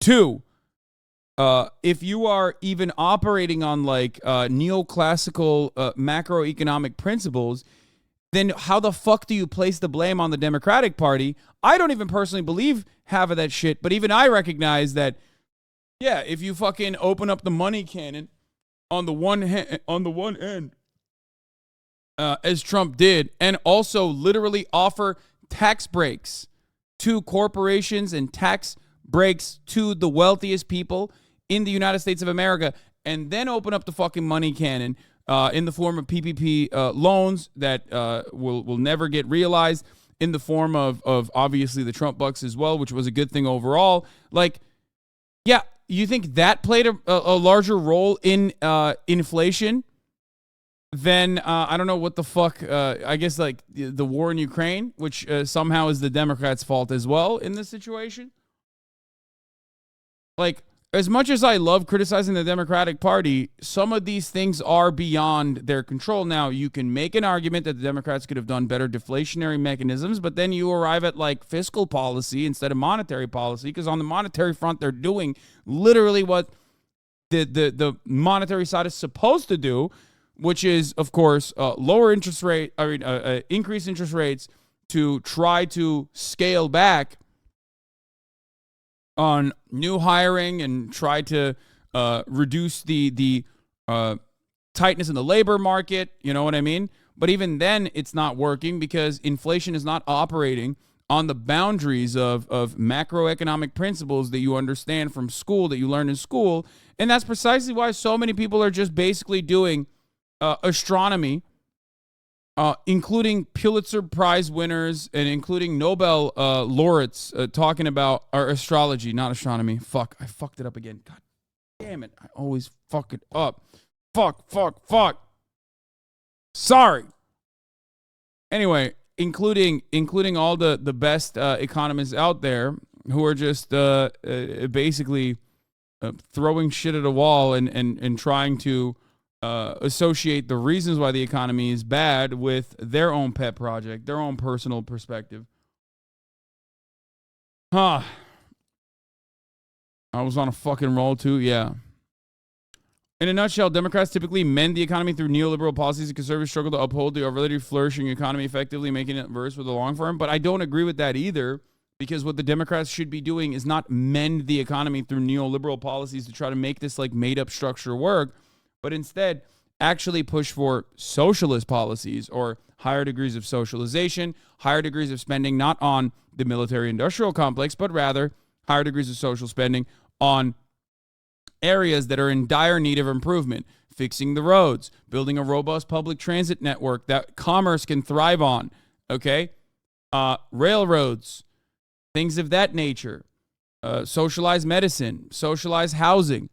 These are things that would actually also do the classic deficit spending, okay?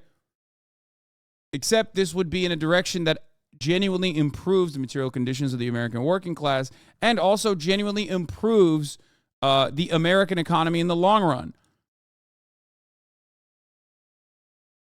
So, yeah. But we're not going to do that. The way to enact deflationary fiscal policy would be to increase government social spending, to take away things from the private sector, plus improve the economy on large. Well, another thing that you can do for deflationary fiscal policies is just fucking raise taxes, which good luck doing that even with the Democratic Party. The Democratic Party had full control, okay?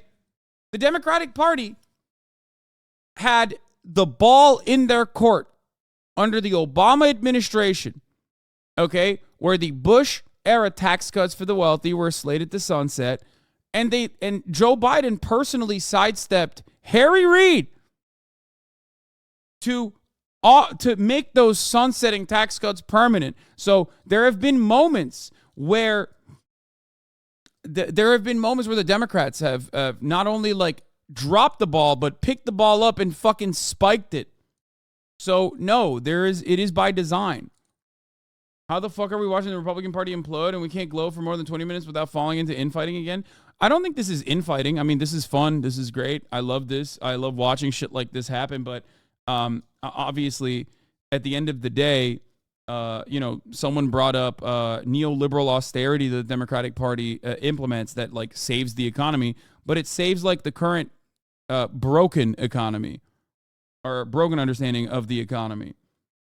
Position right now, albeit in a caretaker role temporarily. What does life look like at the moment for Speaker Pro Tem Patrick McHenry, who has been an incredibly loyal ally of Kevin McCarthy's to this point? Just to keep the trains running as simply as humanly possible and not 6 people of 220 of them, not much infighting. No, that's you're losing the plot in that situation. That is a very important 6 people that unfortunately have, or I guess fortunately for us, unfortunately for Kevin McCarthy and the Republicans who want to just like be normal, have a lot of power. Well, it's 8. It's the gang of 8, I guess. Nancy Mace. Now, the situation is normal, not like real normal, but like Republican normal, so they can just like get back to obstructionist policies anyway, which is, I guess it's still the same issues that I was just bringing up, but this conflict is a spiritual one that impacts the core of the Republican Party. It's literally the same conflict that is playing out right now between Ron DeSantis and Donald Trump. It is the same. It's the same issue all around the Republican Party. The stink that they have right now comes from the suffering that they're experiencing from their own personal successes. There is not a popular momentum. There is not any sort of popular movement that says, oh my God, it's so fucking sick that you're like trying to kill 1% of the population in the country. I'm of course talking about trans people. Like there is no genuine single issue voter on the trans stuff. Okay. There isn't. In the same way that there is absolutely single issue voters on the gun stuff. Right. So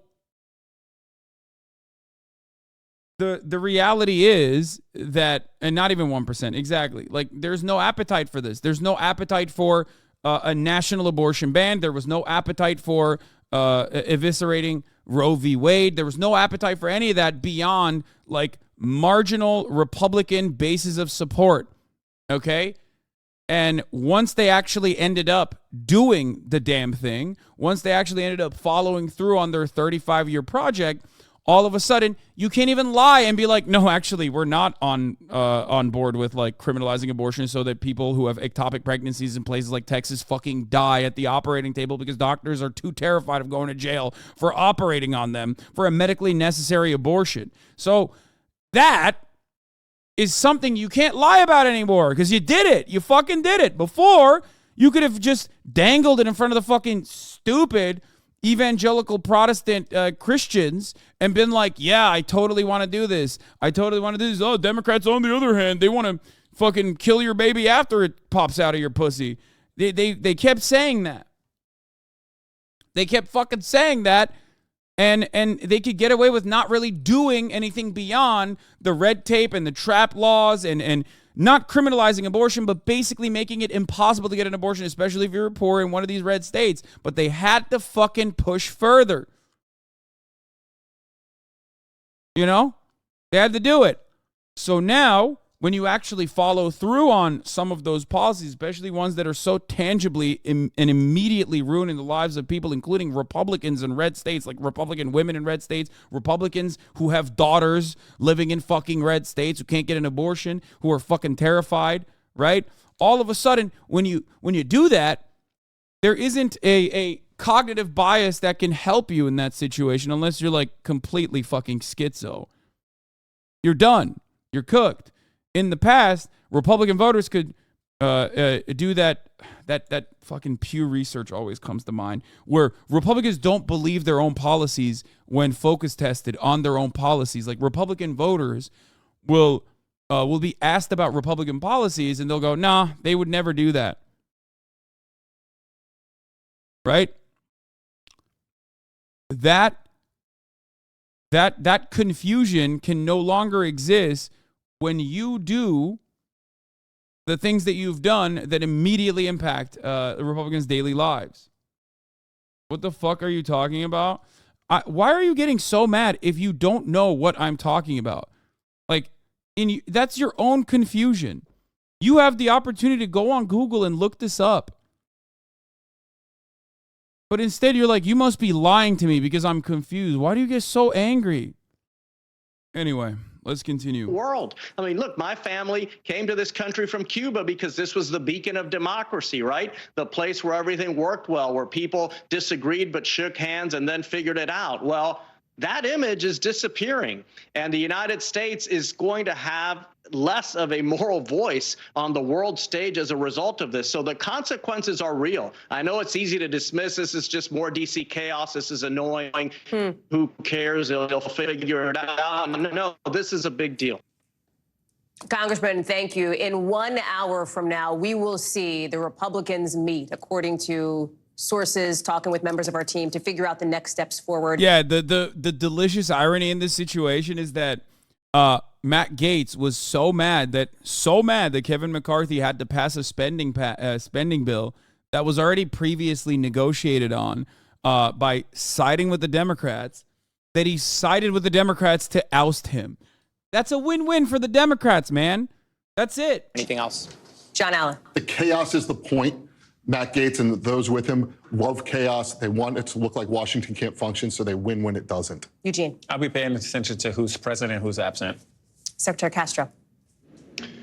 Well, they're going to have enough of those Republicans that are going to be adults in the room now. They accomplished what they wanted to with Kevin McCarthy. Are they going to be adults in the room now? Final word to you, No, I was just kidding, dog. What the fuck?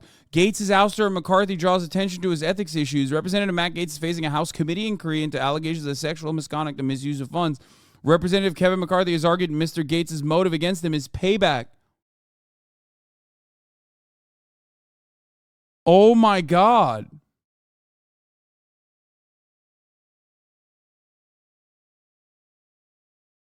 Oh, that's awesome. Who cares? What do you mean? That's fire. What? All three of the young guns have been embarrassed by the right wing and getting run out of Congress. Dude, let him fucking fight, dog. What the fuck? Hashtag free Nestor, okay? Hashtag free Nestor until it's spelled backwards. I'm a fan of this, okay? I'm a fan of Republican infighting. It's great. You know, it unites the base for the Democrats. It shows, hopefully, some of those, like, normal Republicans, how fucking silly these idiots are. The question always is this. What are the real grievances you currently fucking have? Not your own personal stuff, you know? Not your own personal grievances, but, like, what haven't you gotten through the state legislatures especially. Like, what more do you want? I don't get it. Like, what do you want? You want it to make it like, you want to have like a minimum wage of $0? Like, is that what you want? Like, what is the goal here? What do you want? They're already abolishing child labor laws in red states, right? Is Ukraine funding their issue? That can't be their real issue. You want to know why that can't be their real issue? Because Ukraine funding is a bipartisan deal. Because American foreign policy is bipartisan. You want to know why it's bipartisan? Because all the fucking red states have bases. All the red states have defense manufacturers in their states. Those are all run by government funding, okay?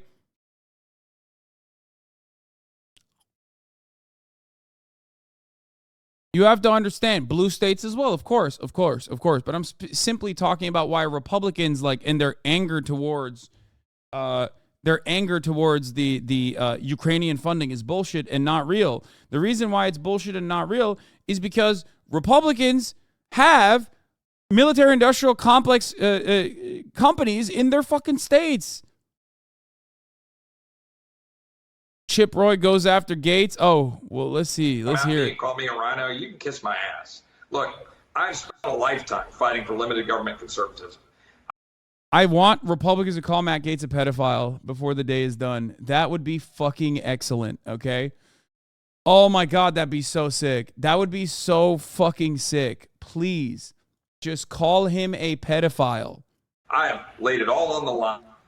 I've not seen my family but for 2 days in the last 30 days. You go around talking your big game and you thumping your chest on Twitter. Yeah, come to my office and come have a debate, mother. You know why? Because I'm standing up for this country every single day. Come at me and call me a rhino. You can kiss my... He says, send me your location, dude. Well, yeah, it seems like Mr. McCarthy has argued that Mr. Gates' motion to remove him as Speaker is a little more than personal payback for McCarthy's failure to interfere with the inquiry, which is looking into the allegations of sexual misconduct and misuse of funds by Mr. Gates. Mr. Gates, a Florida Republican. I love that, like, Matt Gaetz is such a scumbag, by the way, that, like, and he's such a little vermin that he runs around and is just like, everyone has to defend me doing possible pedophilia and sex trafficking of minors. Like, oh, I'm going to go to Trump and I'm going to be like, Mr. Trump, sir, please, can you give me like a de facto across the board full-blown pardon?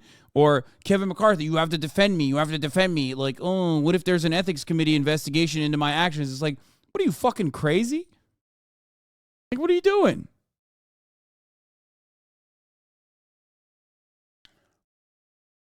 It's just such a wild thing. Yeah.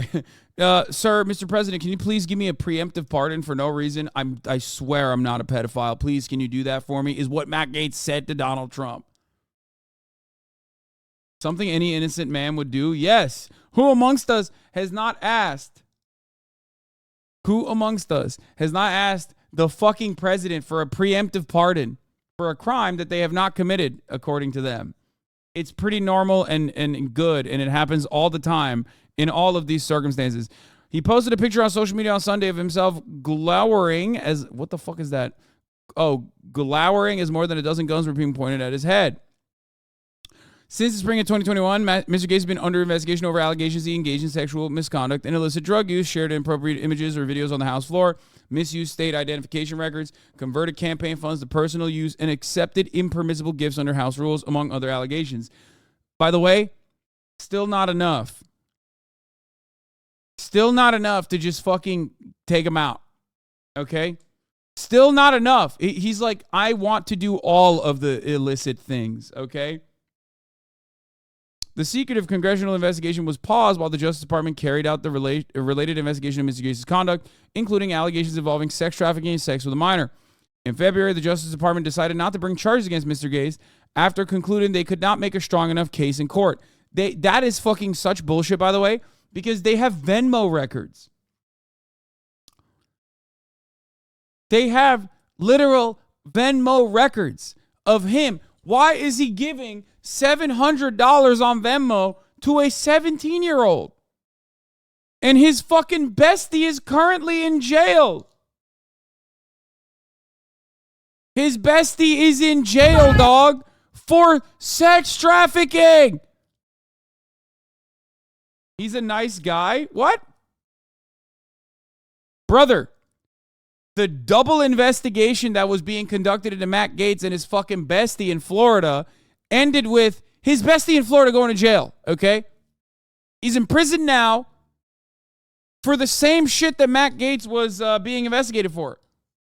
Wasn't he or an aide in this chat at one point? He was, yes. I think before his account got yeeted. I don't know if they lasered his account, but he definitely did. He definitely did write in here before. I think he wrote like MAGA and like posted the American flag emoji or something. Pedophile! This is what MAGA votes for! Pedophile! That's awesome. The lesson for moderate GOP is work with Dems, they can save you, which is pretty hilarious.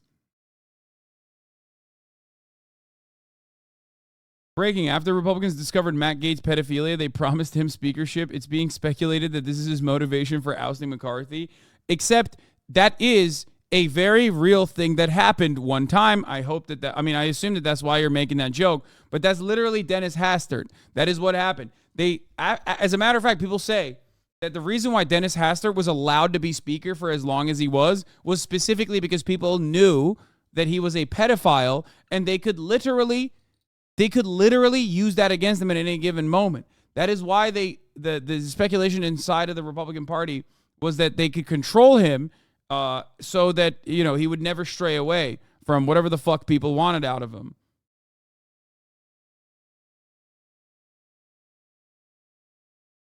Here's me finding Matt Gaetz in my chat. Resub to Congressman Matt Gaetz. Jesus Christ, Danny Penguin. This is not actually Congressman Matt Gaetz, man. You guys are so dumb. But that's funny that you said that. Wait, what the fuck? It's actually him? No shot, bro. Wait, what? Bro, one of his staffers is going buck wild. Wait, no shot. Is that what his account links to? Twitch.tv Congressman Matt Gaetz. No fucking shot. No way. I don't believe it. There's no fucking way. One of his staffers has got to be a fucking fan of mine or something, dude. What the fuck? My hair was so long. Oh my fucking God, it's him. Oh my God, it's him.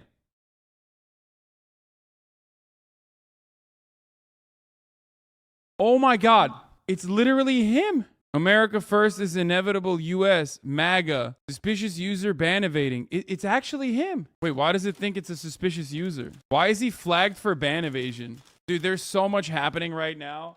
Matt Gaetz' move to Twitch is blowing up in his fucking face. The account was created June 15th, 2022. Does that mean he has another account? That means he has a staffer. He has a staffer who is either a fan of mine or a hate watcher that is currently on this account writing shit, right? That's what that means. Suspicious.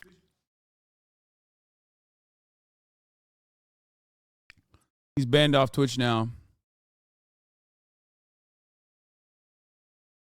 Once the Justice Department inquiry ended, the Ethics Committee resumed its work, according to people familiar with the matter, reaching out to witnesses for interviews. Okay?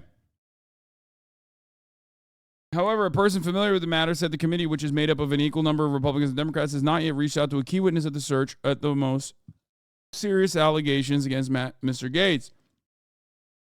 People familiar with the situation spoke about the investigation on the condition of anonymity because it is confidential. Once he learned of the resumed investigation, Mr. Gaetz began complaining to some of his Republican colleagues about it, according to people familiar with the matter.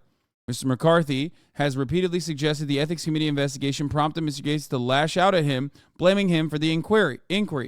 The ethics complaint against Matt happened in the last Congress, Mr. McCarthy said on Fox News on Monday, adding, "It would be illegal for me to do anything in that committee." Ah!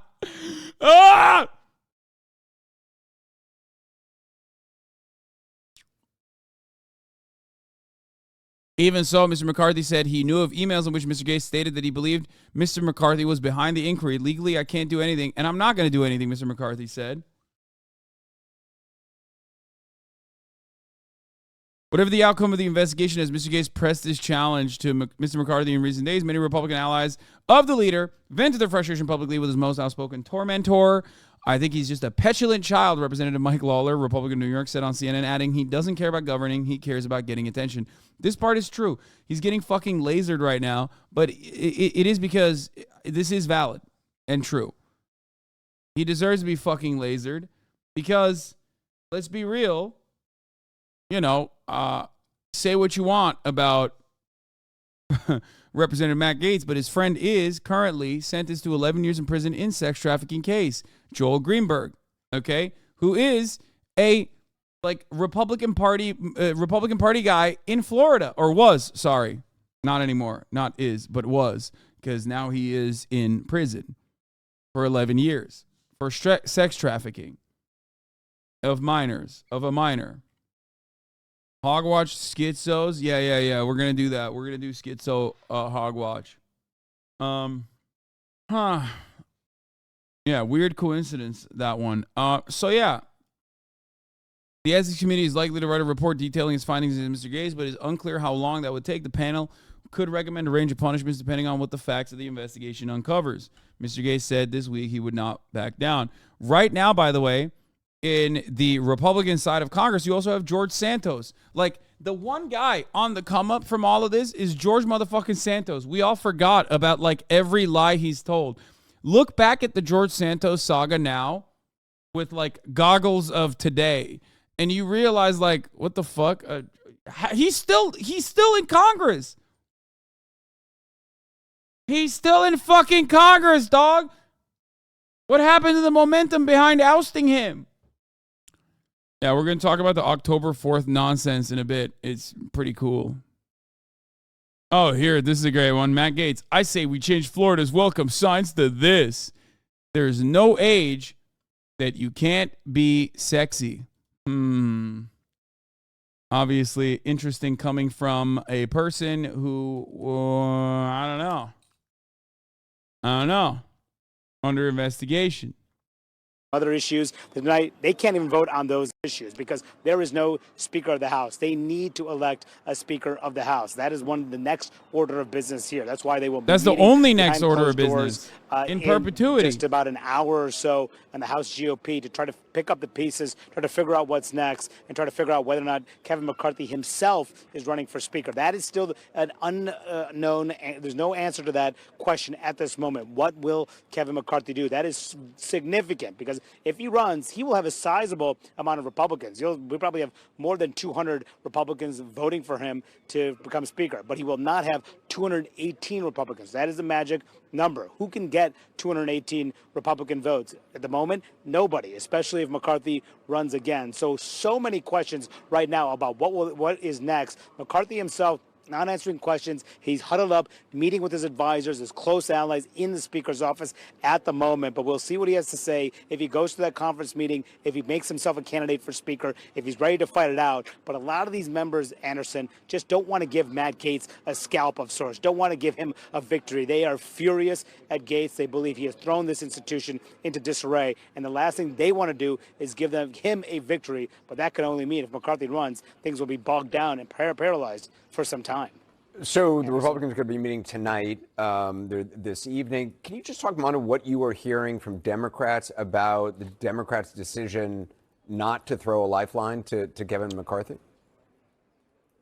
Yeah, this was an interesting moment because, Anderson, we had been reporting up until today about the deliberations that were happening behind the scenes. Democrats were keeping their powder dry. They didn't know exactly what to do. They were weighing whether or not to get concessions, try to broker some sort of agreement with Kevin McCarthy, perhaps that they could get more power in this chamber as the minority party typically has virtually no power as the minority party. Matt Gaetz was arrested for a DUI. Yeah, brother. Yeah, of course he was arrested for a DUI. What do you mean? He's a Florida congressperson. You're not allowed to be a congressperson in the state of Florida if you haven't been arrested for a DUI. It's not, that's not a hurdle that you need to overcome. It's you have to do it. You have to get one. About what's next. And was it comments that McCarthy made on television over the weekend, on Sunday in particular, about blaming Democrats that particularly was sort of the final straw? That was one big reason why they did play that interview that McCarthy had on Face the Nation on Sunday. That set the tone for a meeting in which members railed on a whole bunch of grievances that they had. Some members, including Zoe Lofgren, told me that she was angry at McCarthy for not testifying before the January 6th committee in the last Congress. So there are a whole host of issues that Democrats have. And what's clear is that McCarthy did not have deep-seated relationships with a lot of Democratic members. Taking a photo of a positive relationship, actually, with Hakeem Jeffries, a Democratic leader, but not with the rank-and-file members. And McCarthy, of course, going after many of those vulnerable Democrats, raising a ton of money, targeting them in their races. So there's no love lost there, Anderson. Perhaps one reason why they voted to oust him. All right, Manu Raju, thank you. I want to go to Lauren Fox, also on Capitol Hill. Lauren, you just spoke to one of the 8 Republicans who voted against Kevin McCarthy today. What'd you hear? Yeah, what you're hearing from many of these Republicans is they're relieved that McCarthy is gone, and yet there's no clear alternative of who is going to take the helm of the Republican Party in the House of Representatives right now. I just got done speaking with Representative Matt Rosendale, and he also went off saying that whoever takes the job next has to take the demands of conservatives more seriously. Here he was. If you guys don't take anything else away from this, what I'd like you to take away from it is I'm tired of being lectured by people that have been here for decades, okay, and have put us in $33 trillion in debt. And they're going to tell me how to do my job. Where's that sexy ass TikTok congressman to explain to us what's going on in Congress? Going to take the job next. And we also pushed Representative Matt Gaetz on that. You know, it's interesting. When I asked Rosendale, who do you think should get the gavel next? He said, well, the king was just ousted at this point. So it's open consideration right now. Basically, they believe, these hardliners believe, that because now no one is in the job, more people might be willing to come forward. Of course, the looming question, does McCarthy try again to get back the gavel? And if he does, what does that mean for alternatives like Steve Scalise or others who some conservatives have cited by name they think would be better at this job? Anderson? Lauren Fox, appreciate it. Thank you. Back with the team here in New York. Listen, I mean, for Republicans, if there are Republicans who want to actually get things done, and there are many Republicans, obviously, who want that both in the country and in Congress, how does this get fixed? Because you can't have this small group holding everybody hostage. Well, it's a shameful day for Republicans, and frankly, this should have been able to be worked out in a House conference tonight. That's what we're going to see. I've been in many House Republican conference meetings, and basically it looks very similar to what we saw on the House floor. It's a lot of arguing, giving speeches, probably some heated debates. I am hearing from Republicans that there is growing sentiment about trying to actually remove Matt Gaetz from the House conference, which he can do. But I'm keeping an eye. What would that actually mean? It essentially means he can't serve on committees. I believe he still maintains his vote. I would have to check on that, but he would lose committee representation. Wait, trying to fire the Speaker of the House? Just enraged the one group he's been trying to play nice with all year. No, we already did this. We already watched this yesterday. He says a whole lot of nothing. Dude, yeah, I love looking at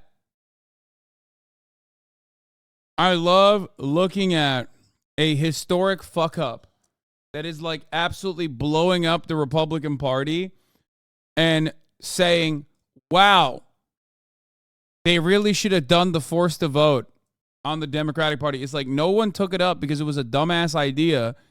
And then why do you even care at this point about the force to vote shit when you're not even a fucking Democrat, are you? Like, you don't give a fuck about any of this stuff.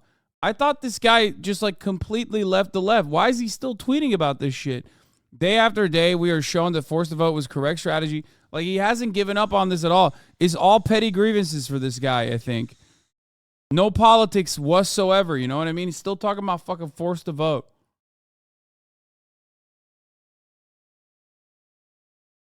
Yeah, I mean, literally, when your enemy is making a mistake, do not interrupt them. Sun Tzu, Art of War, straight up. That is exactly what's going on here.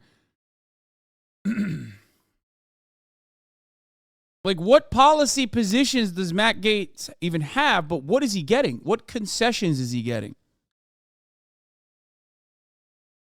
I can't believe it.